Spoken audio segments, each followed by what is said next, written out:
Okay. We are supposed to give thanks to our God today, knowing na year-end service po natin for this year, huling Sunday ng 2025. It is but just na tayo po ay hindi lang makapagbulay, makapagbalik tanaw, kundi higit sa lahat, makapagpasalamat sa ating Panginoon. Amen po ba? Ayan. I'm not supposed to preach, sa totoo lang, pero to start this activity natin and ministry to the Lord, paano natin siya mapapasalamatan, let me share to you a passage in the Bible. If you have your Bible, join me sa pagbabasa. Basahin ko po muna sa Tagalog. Ganito po nakasulat. Acts 16:22 to 34. Mga Gawa, Kabanatang 16, talatang 22 hanggang 34.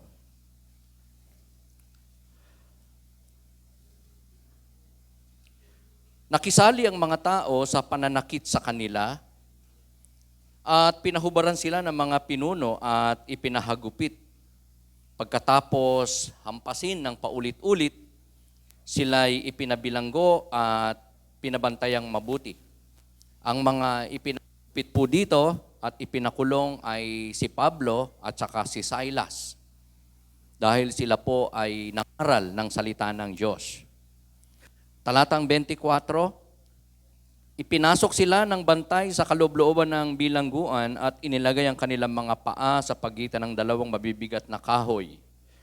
Nang maghahating gabi na, sina Pablo at Silas ay nanalangin at umawit ng mga himno sa Diyos at nakikinig naman ng ibang mga bilanggo.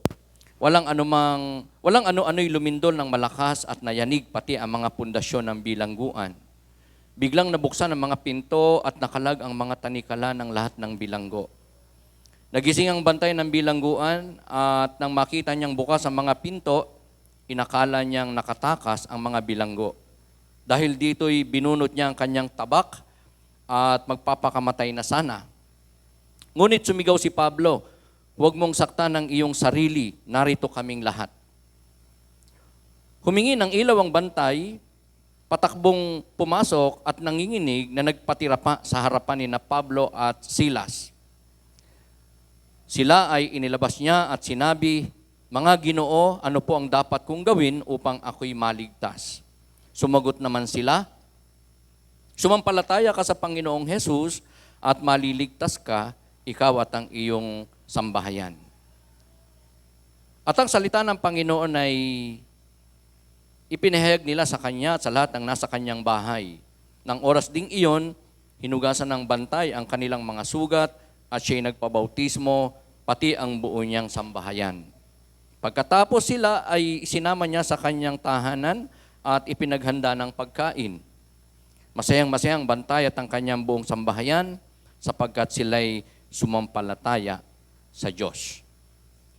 Ang topic po na atin pong nakita on this passage na i-share ko po sa inyo ay pinamagatan ko po na Thanksgiving. That is our theme for today. Year-end Thanksgiving worship service po natin. Thanksgiving na nararamdaman, nararanasan o ginagawa ng maraming tao, I suppose, all people. Lalo na siguro yung mga negosyante. Itong nakaraang magpapasko, baka hanggang ngayon, nagpapasalamat sila dahil sila ay hindi lamang nakapagnegosyo, kundi somehow kumita. Di ba?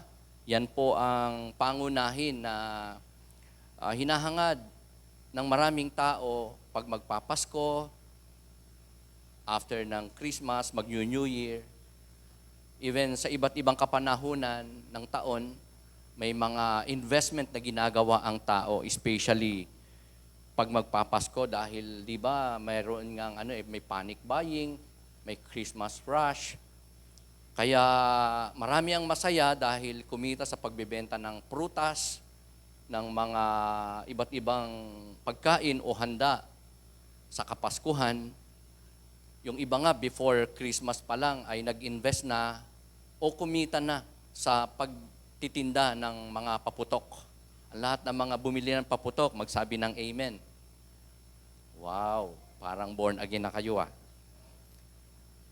Marami, mga kapatid, ang nagpapasalamat kasi nakapag-invest sila sa mga damit, nagtinda ng mga damit, pagkain, at yung iba ay nag-invest nga para sa mga services, mga deliveries, mga events, mga lugar na pinaupahan nila. At ito'y nagpapakita na maraming tao ang kanilang tinitignan na kasiguruhan sa buhay o kasiyahan, kagalakan, fulfillment, nagsisimula sa pag-i-invest ng pera, ng kayamanan, para sa anumang komersyo, pagkakakitaan, somehow, negosyo. At marami pong tao ang dito nagbabase ng kanilang hindi lamang kinabukasan, man din ng kanila pong kagalakan sa buhay. Di ba? May mga taong pag walang pera, malungkot. Tingnan nga natin ating mga katabi. Ayan. May mga taong nagsasabing kung marami lang akong pera, magiging masaya ako lagi. Kumbaga parang yung mood nila nakadepende sa pagkita, sa pagkakaroon ng iba't ibang mga material na bagay, malaking pera na kinita sa kanilang investment o pag-iipon o pagtatrabaho at sa kanilang mga naibenta o kinita sa negosyo. Pero in our passage, mga kapatid, dalawang tao ang nag-invest din naman. Lamang hindi po sa mga nabanggit kong klase ng investment. Walang iba kundi sila ay nag-invest ng kanilang buhay sa paglilingkod kay Kristo dahil naniniwala sila na sila ay kikita din sa kanilang investment. Pero hindi man mga biyaya in this life, walang iba kundi ang mga eternal na mga pagpapala na nagmumula sa Diyos sa pamamagitan ng kanila pong pag-i-invest ng kanilang buhay, lakas, talento, resources sa paglilingkod sa Panginoon. And that's Paul and Silas. Nakita natin, mga kapatid, na sila ay nagmi-mission, nagpi-preach, nagtuturo, umaabot sa mga tao. So, and yet, we know na sila ay blessed in many area ng kanilang buhay. More so sa tatanggapin nilang reward, not just in this life, especially in the life to come, which we call eternal dividends. Pero, we all know, nakaranas din sila ng mga pagsubok, mga difficult situations, mga sakripisyong kailangan nilang gawin, even so mga hardship na kailangan nilang maranasan, willing nilang maranasan as a result of their service o obedience sa kalooban ng Diyos.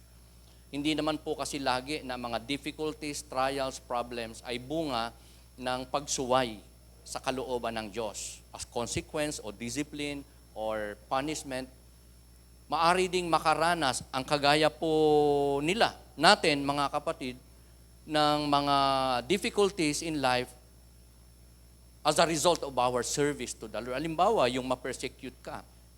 Kasi ikaw ay nag-preach.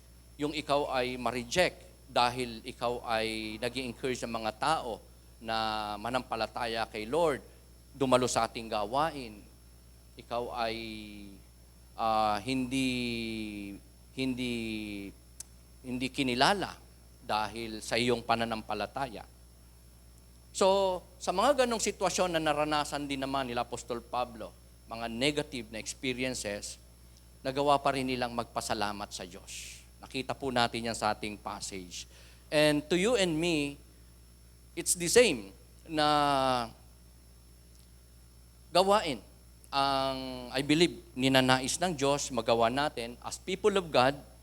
Ito yung makapagpasalamat pa rin tayo sa Diyos sa kabila ng mga painful situation natin, trials, or sufferings sa buhay. Ang mga nakaranas sa taong ito ng 2025 na mga pagsubok, difficult situation, mga pasakit sa buhay, kalungkutan, magsabi ng amen. Yan, almost all of us. So bakit ba kailangan ng mga Kristiyanong kagaya natin, just like Paul and Silas, should still be thankful to God despite pains and sufferings? Una, it's because of what God has done. Ito yung unang-una na dahilan kung bakit ang mga mananampalatayang kagaya natin ay dapat pa rin magpasalamat sa Diyos. Dahil meron siyang ginawa, meron siyang dahil sa kanya mga ginawa, lalo na sa ating buhay. Si Pablo, sa ating passage, si Silas, ay inaresto, inakusahan ng hindi totoo, ikinulong ng nakatanikala pa.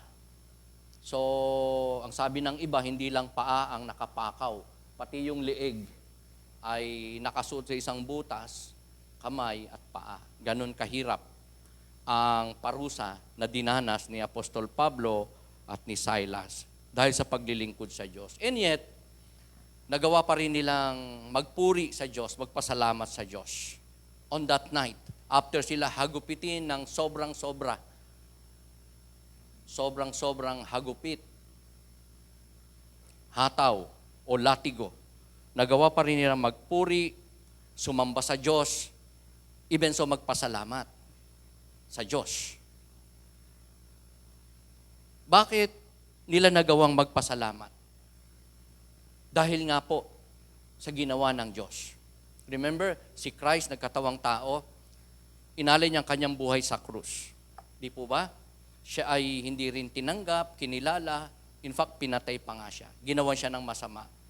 Naparito siya para maghirap sa krus, para sa kanyang napakagandang layunin ang iligtas ang mga makasalanan. So ito ang naalala nila Apostol Pablo. Hindi lang nung sila'y hinahagupit, kundi nung sila ay nasa kulungan na, nagdanas ng iba't ibang hirap, naalala nila na si Lord din naman ay naghirap. Kaya sino kami para hindi maging patient o enduring sa mga ganitong pagsubok ng buhay.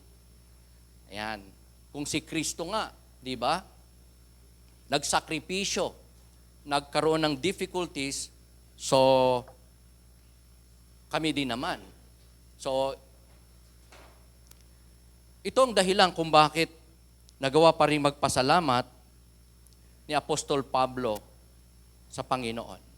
Sumamba, magpuri, dahil naalala nila na si Kristo minsan din namang hinagupit, siya ay inalimura, siya ay dinala sa katayan, namatay sa krus para sa makasalanan, para sa bawat isa sa atin. Kaya tayo sa ating mga napagdadaan ng pagsubok o mahihirap na sitwasyon ng buhay, lalo na yung kamatayan na maaring kinaharap natin kamakailan in the past o maaring kakaharapin pa. Even if ito ay resulta ng ating pagsunod sa kalooban ng Diyos, sana hindi natin malimutan na ito ay karanasan din ng ating Panginoon. Ang maghirap, mapako sa krus para sa makasalanan. Kaya nagawa ni Pablo and Silas na sa anumang lugar na kinalalagyan nila, prison cell, nakapakaw, nakatanikala, nagdurugo ang katawan dahil sa dami at tindi na mga hagupit na dinanas nila. May suffering sila, hindi kinilala ang kanilang pagiging Romano, at hindi sila binigyan ng karapatan, nakaranas sila ng troubles, hard times, even so ng sorrowful times, but still they were able to praise God, to worship God, and also to thank the Lord in their situation. Another thing, kung bakit nagawa nilang sumamba, most of all, magpasalamat sa Diyos. Because alam nila na sa kanilang situation, pinagdadaan ng hirap, nakakulong, maraming latay, nanganganib ang buhay, ma-execute, they know that God is doing something. Naisip ba natin to mga kapatid kapag meron tayong problema, meron tayong difficult situation, naisip ba natin agad-agad na may ginagawa ang Diyos sa aking buhay? Because of this difficult situation, may ginagawa ang Diyos, o may ginawa ang Diyos, o may gagawin pa ang Diyos. Ano po yun? Kasi kung aangat kayo ng basa, nasa talatang 22 po tayo. Kung sisimulan nyo ang basa sa verse 1 hanggang 21, may 3 pong pangyayari dyan na naganap sa buhay ni Pablo and Silas. Una na ay may nagpakita kay Pablo na lalaki sa kanyang pangitain na nagsasabing, pumarito ka sa Macedonia at tulungan mo kami, the man said, sa kanyang pangitain. At sila ay humayo. Pinuntahan nila ang lugar na yan, ang Philippi. At sila ay naka-encounter ng mga would-be believers in that place. Gaya halimbawa ni Lydia, na isang mayamang babae na negosyante na ninanais pala ng Diyos na mailigtas. At yun yung nabahaginan ni Pablo ng salita ng Diyos, dahilan para maging believer ni Christ si Lydia at ang kanyang sambahayan. At yun ang kanilang naging supporter. May isa pang babae sa ating passage, sa mga preceding verses ng ating passage, isang slave girl na may kakayanang manghula sa mga mangyayari in the future. May handler ang slave girl na to dahil siya ay kumikita ng malaki sa kanyang panguhula, pinagkakakitaan siya, so yumayaman yung kanyang mga handler. Pero nung ma-encounter ng slave girl na to si Paul and Silas, hindi na tumigil ang slave girl na to sa kasasabi, kasisigaw ng, ang mga lalaking ito ay nagtuturo kung paano maligtas ang kaluluwa ng tao at makapasok sa kaharian ng Diyos. Yan ang paulit-ulit na sinisigaw ng slave girl. Na-recognize niya si Paul and Silas na mga servants ng Diyos. Hindi ordinaryong tao. And since then, palaging sumisigaw ng ganito.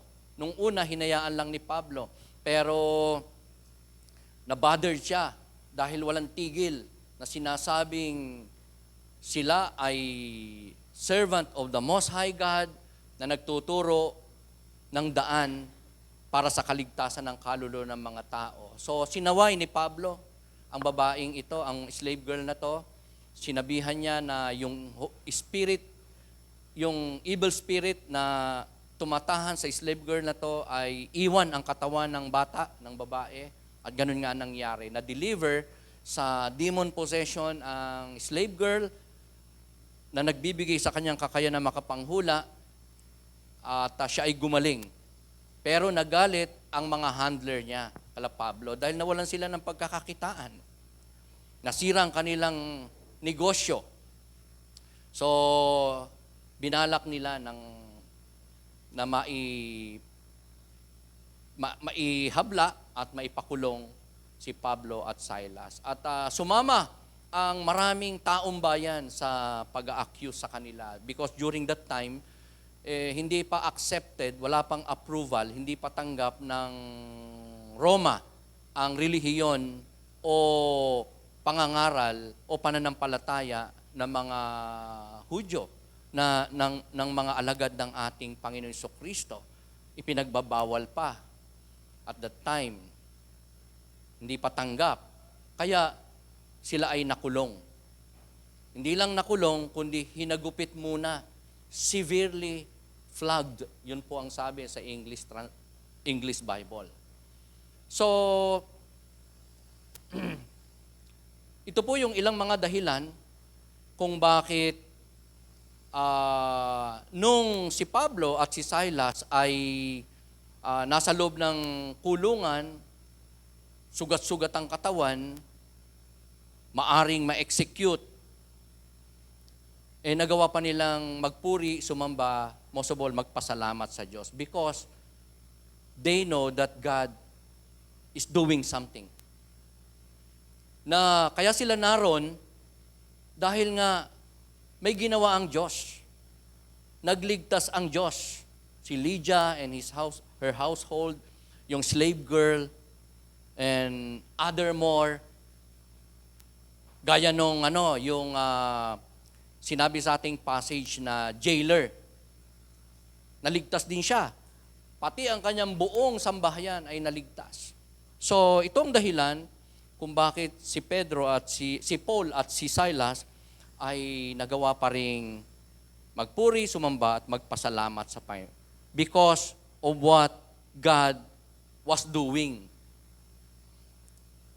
They believe na even in that prison cell, may gagawin ng Diyos. May ginagawa ang Diyos. Kaya nga yung jailer ay naligtas sa pamamagitan ng pangangaral ni Pablo at Silas. Paano nakakilala yung jailer? Nung sila'y magpuri, sumamba sa Diyos inside that prison cell, lumindol ng malakas, and namatay ang mga ilawan, nag-brown out. Tapos yung mga pakaw nila, yung mga kadena nila, nakalas bigla ng kusa. Yung prison doors, yung mga rehas na nakakandado ay bumukas ng kusa lahat.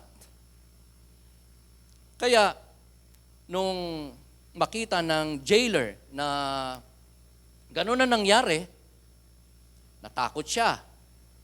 Magpapakamatay na sana siya kasi ang akala niya nakatakas na yung kanyang mga prisoners.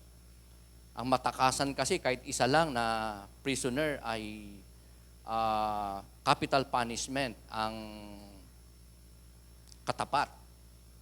Or kung ano ang hatol dun sa taong nakatakas, yun din ang magiging hatol niya. So kung life imprisonment, makukulong siya ng habang buhay.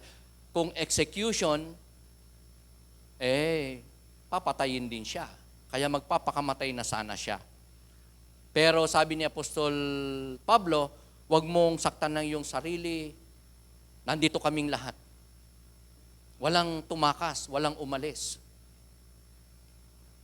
Because Paul and Silas knew may gagawin ng Panginoon. May ginagawa na at may gagawin pa. Kaya nga sabi ng jailer, mga sir, ano po bang dapat naming gawin para kami maligtas? Kasi bukas ang kulungan, pwede silang tumakas at pwedeng managot ang jailer. So ang tanong ng jailer, paano ba kami maliligtas? Siguro ang una niyang iniisip, kaligtasang pisikal. Somehow, baka kaligtasang espiritual na rin ang kanyang kaluluwa. Dahil na-observe ng jailer na to yung pagsamba, pagpupuri, at yung pagiging extraordinary ni Pablo and Silas sa loob ng kulungan. Alam ng jailer. In fact, alam ito ng mga other prisoners na sila ay extraordinary na mga tao. Alam nilang sila ay servants of God. Kaya naroon dahil sa paglilingkod sa Diyos, pangangaral kay Kristo. Kaya nga, Nung mabuksan ng mga rehas, makalagan ng tanikala, walang tumakas kahit isang prisoner. Because sila ay naniniwala na may may gagawin ng Diyos sa pamamagitan ng dalawang lingkod ng Panginoon na to. At it is better to remain, to be with Paul and Silas in that prison cell kesa tumakas. Because they know na yun ay kalooban ng Diyos. Somehow, I believe sinabihan sila ni Pablo, ops, walang tatakas, walang lalabas. Kung hindi, mapapahama kayo. So remain. Kaya walang tumakas kahit isa. Dahil doon, ang jailer ay nagtanong kay Pablo, ano ba ang dapat naming gawin upang maligtas? The jailer said.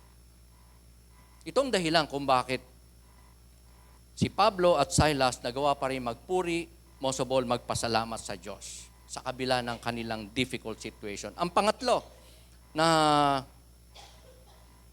dahilan kung bakit dapat ang mga Kristiyanong gaya nila, gaya natin, ay maging mapagpasalamat kahit na meron tayong pinagdadaanan o pinagdaanang mga mabibigat na sitwasyon ng buhay because of what God was going to do. So, ang pananalangin, pag-worship kay Lord ni Paul and Silas inside that prison cell ay katunayan na sila'y naniniwala na ang Diyos may gagawin eventually. May mga gagawin pa na dakilang bagay eventually. Kaya nga, ang jailer, hindi lang yung mga prisoner, ay nakasumpong ng kaligtasan ng kanilang kaluluwa. So yun yung resulta ng kanilang mga paghihirap, sakripisyo, pinagdaan ng hagupit o near death na situation nila inside that prison cell, na ang Diyos merong mga gagawing mabubuting bagay. Kaya nga, sa ating mga buhay, mga kapatid, dahil nakakaranas din po tayo ng mga painful situation, difficult situation, mga pagsubok, mga troubles, mga hardship in life, kung tayo ay nagagawa pa rin magpasalamat sa Diyos sa kabila ng mga negatibong sitwasyon na to, gaya ni Apostol Pablo and Silas, maari na yung atin pong pagiging thankful sa Diyos, maging pagpapala sa buhay ng iba. Di ba? Yan ang nangyari sa buhay ni Paul and Silas. Dahil sila ay nag-worship pa rin, nagpuri sa Diyos, nakapagpasalamat pa rin sa Diyos kahit na sila ay nasa loob ng kulungan, hindi magandang kanilang kalagayan, nanganganib ang buhay, maraming sugat, pero nangahulugan yon ng blessing. Hindi lamang physically, we believe spiritually. Sa buhay po ng mga prisoner, most of all, sa buhay ng jailer at ng kanyang buong pamilya. Sila po ay naligtas spiritually. Dahil sa pagiging mapagpasalamat, mapagpuri, palasamba na attitude ni Pablo and Silas.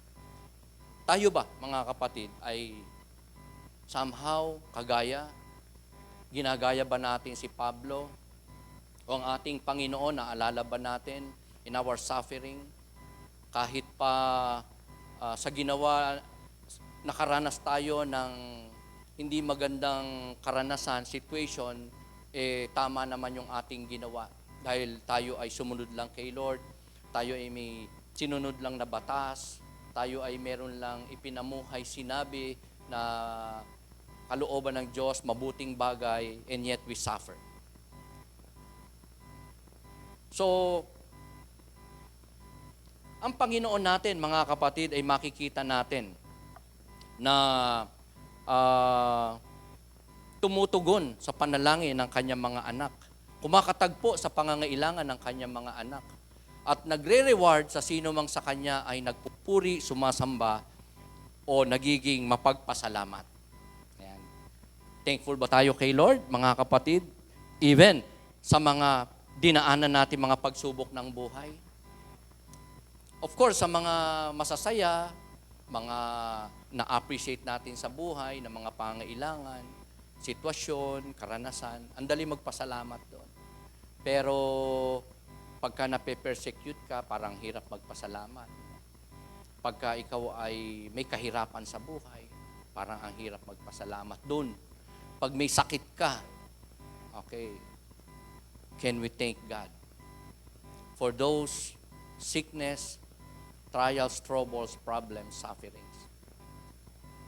Because we know na may gagawin ng Diyos sa buhay mo. In fact, may ginawa na nga siya para sa atin. At meron pang mga idaragdag at gagawin, ipararanas ang Diyos sa ating buhay. Di ba pag meron tayong pagsubok, diyan natin nakikita yung kanyang kamay. Di ba?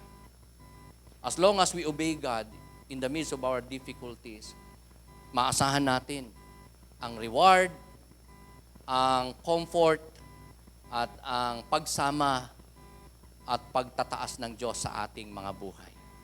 As we continue to praise Him, worship Him, and thank Him in the midst of our sufferings.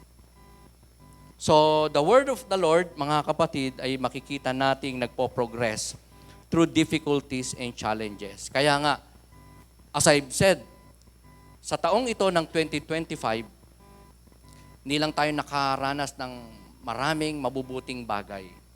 Blessings after blessings. Man din, pagsubok. Amen? At ang mga pagsubok na yan ay dahilan ng Diyos para marami pa siyang magawa, may paranas, maibigay sa kanyang mga anak, sa kanyang mga lingkod, as long as they conform not just to His image, but to His will, commands, principles, and plans sa ating buhay. Yan. Kaya nga, nakita natin yung situation ni Apostol Pablo and Silas na hindi magaganda, nagresulta ng mga mabubuting bagay, higit sa lahat, kaligtasan ng kaluluwa ng iba. In the name of the Lord Jesus Christ. Are we thankful to God? Yan. Hindi lamang sa mga blessing, hindi lamang sa masasarap na pagkain. Nabusog ba tayo nitong nakarang Pasko? Ayan. Hindi magkamayaw ang kainan, mga pagkain, kasiyahan, at ang lahat ng mga nakatanggap ng regalo, magsabi ng amen. Ayan. Ang lahat na naging masaya itong Kapaskuhan. Can you say amen? Ayan. So anong dapat nating gawin? Magpasalamat sa ating Panginoon. Amen.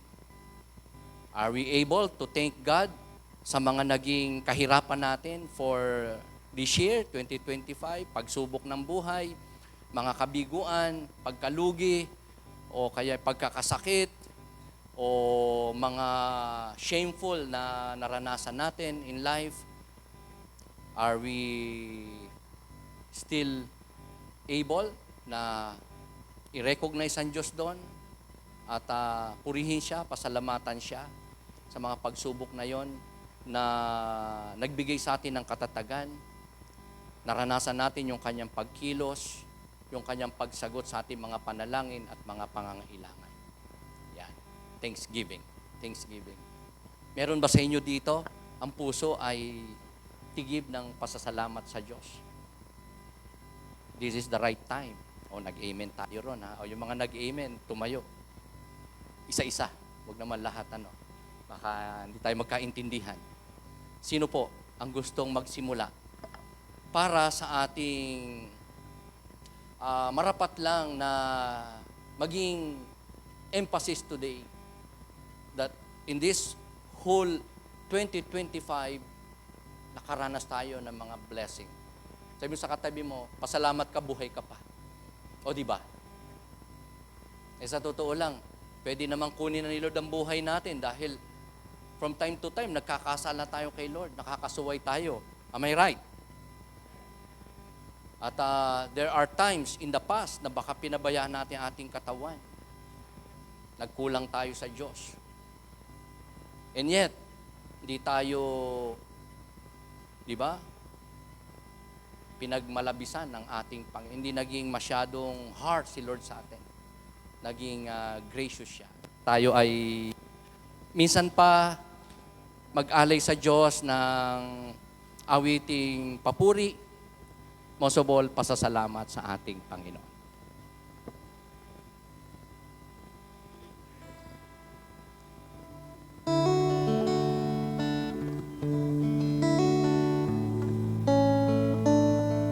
Amen. Tunay nga na napakabuti ng ating Panginoon sa atin nitong taong 2025. Kaya awitan natin ang ating Panginoon ng may pasasalamat sa ating mga puso.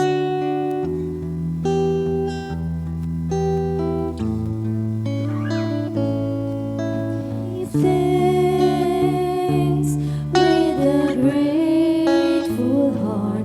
Give thanks to the Holy One.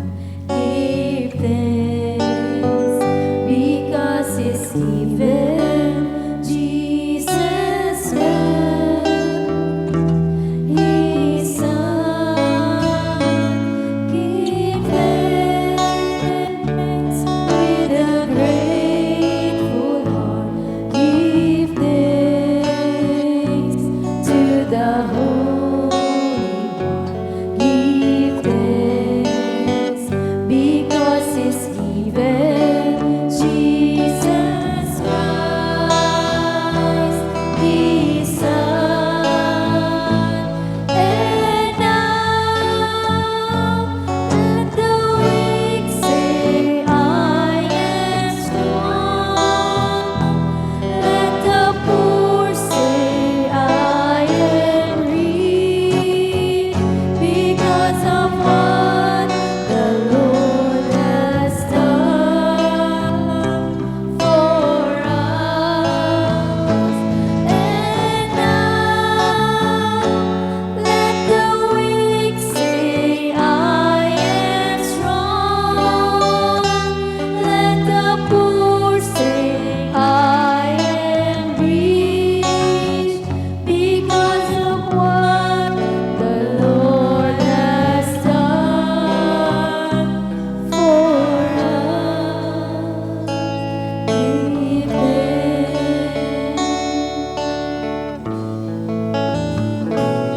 Give thanks with a grateful heart. Give thanks to the Lord.